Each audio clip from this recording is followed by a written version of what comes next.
Hello again and welcome to the video. So today we've got another Roco wagon. This one is number 47146 and it's a sliding wall wagon. Quite a long wagon, barely fits in the shot here. It's presented in the normal Roco box. You can see the number here, 47146, HO scale, and it's Henkell Trocken is the branding on it. Obviously Deutsche Bahn, it's German. Straight away you can see that this is quite an impressive model. It's got some length to it. Let's open this up. The typical Roco box has got the cardboard sleeve and it has a polystyrene tray, and the wagon is held securely in here. At this end we've got some instructions, but there's no extra parts to put into this wagon. Let's get this out and have a look. Gosh, that was quite a struggle to get that out, and I was a bit worried about breaking some parts off it, but thankfully I haven't managed to do that. What we've got here is a very long wagon, and it'll also need quite a large model railway in order to run this.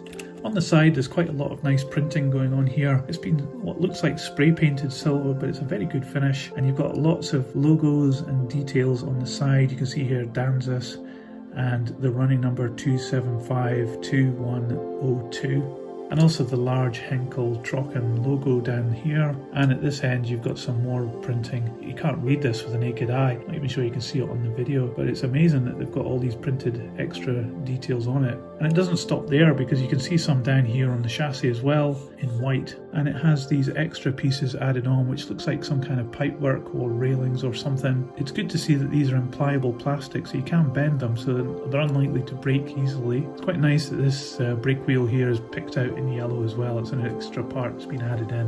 On the top there's this vent running the length of the wagon, and it also looks as though it's been spray painted silver, but it has been very well done. There is a gap between this part and the side. Even in there the painting is very good. At this end you can see it's got a handrail here and two of these yellow brackets, and the buffers as well, which are moulded onto the main part of the wagon.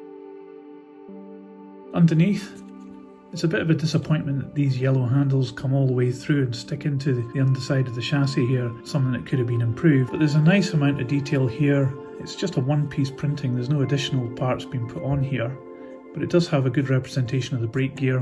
The bogies are made of plastic with push-fit wheels, and I think they're held on just with plastic studs. Coupling is cantilevered as well. You'll definitely need that to get this round some tight corners. It does actually go quite far, which is good. It probably does need it. So let's see how much this weighs.